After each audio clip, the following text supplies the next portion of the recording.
sebuah kesadaran yang berasal dari lubuk hati kita yang terdalam, bahwa kehidupan di dunia ini, apapun itu, kebahagiaan, kesusahan, semuanya adalah sementara, tidak ada yang abadi.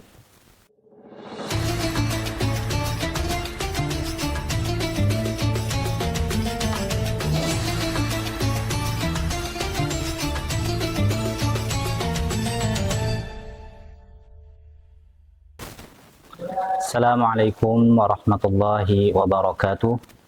Alhamdulillah wassalatu wassalamu ala sayyidina Muhammad Rasulillah wa ala alihi wa sahbihi wa man walah wa man tabi'ahum bi ihsanin ila yaumil qiyamah, amma ba'du. Saudara-saudariku dimanapun berada yang dirahmati oleh Allah Subhanahu wa ta'ala, alhamdulillah, segala puji bagi Allah pada hari ini, di bulan puasa yang penuh dengan berkah ini, Allah Subhanahu wa ta'ala masih memberikan kita kesehatan, umur, dan kesempatan untuk kita bisa memanfaatkan dan mengisi bulan Ramadan ini dengan hal-hal yang bermanfaat. Semoga Allah Subhanahu wa ta'ala senantiasa memudahkan dan menerima amal kita. Amin ya rabbal alamin. Saudara-saudariku yang dirahmati oleh Allah Subhanahu wa ta'ala, bulan puasa merupakan sebuah bulan yang mana di dalamnya banyak sekali pelajaran yang bisa kita ambil, yang bisa kita amalkan untuk keseharian kita, baik di bulan Ramadan maupun di setelahnya. Karena itulah tujuan daripada puasa, agar kita menjadi seorang muslim yang bertakwa kepada Allah Subhanahu wa ta'ala. Kemudian kiranya apa sih di antara pelajaran yang bisa kita ambil daripada bulan Ramadan, dari sekian banyak hikmah yang bisa kita ambil? Di antara yang paling penting, di antara yang paling besar adalah sebuah pengakuan, sebuah kesadaran yang berasal dari lubuk hati kita yang terdalam, bahwa kehidupan di dunia ini, apapun itu, kebahagiaan, kesusahan, semuanya adalah sementara, tidak ada yang abadi. Hal ini terefleksikan daripada beberapa hal yang kita lakukan di bulan puasa, seperti berbuka puasa. Berbuka puasa merupakan sebuah contoh daripada nikmat Allah Subhanahu wa ta'ala. Meskipun hanya sebuah cemilan kecil, hanya seteguk air, namun saat itu nikmat besar kita rasakan ketika kita berbuka puasa. Adapun kesusahan terefleksikan daripada saat kita berpuasa. Dari pagi sampai sore kita menahan haus, menahan lapar, kita lelah, kita letih.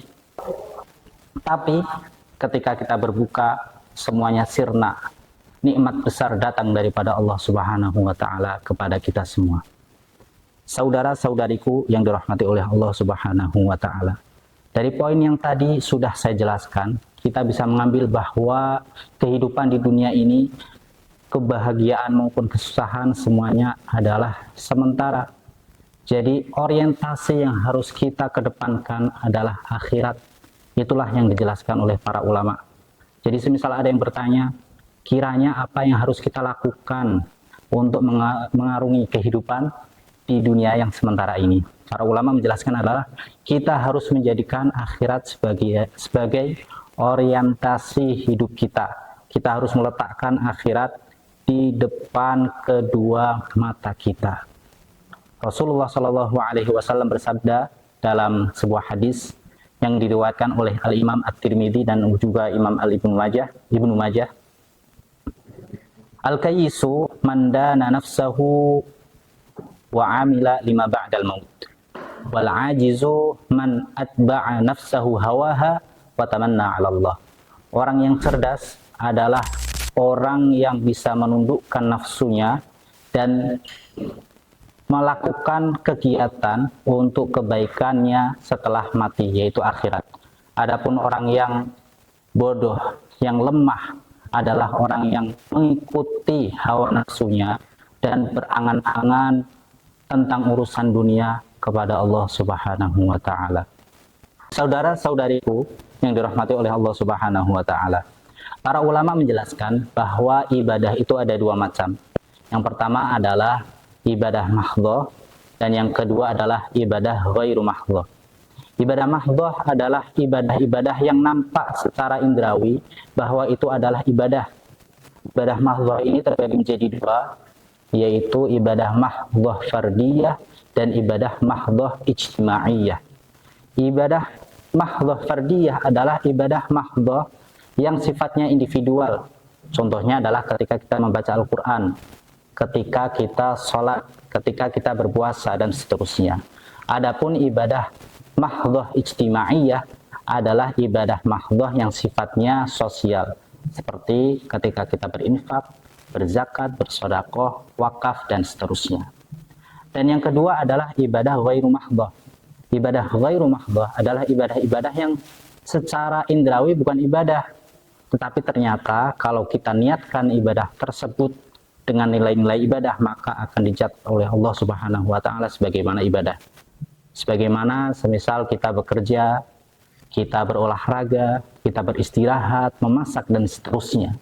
Ketika kita bekerja, kita niatkan pekerjaan kita agar kita tenang dalam beribadah, agar kita tidak menjadikan keluarga kita mengganggu orang lain, meminta-minta pada orang lain, maka semua itu dicatat ibadah oleh Allah Subhanahu wa taala. Maka potensi besar yang bisa kita lakukan agar kehidupan kita sehari-hari semuanya bernilai ibadah adalah selain kita memperbanyak ibadah mahdhah, kita juga bisa meniatkan kebiasaan-kebiasaan baik kita yang kita lakukan dengan ibadah, dengan sesuatu yang mempunyai nilai-nilai ibadah. Karena Rasulullah Shallallahu Alaihi Wasallam bersabda, "Innamal a'malu binniyat wa innama likulli imri'in ma nawah."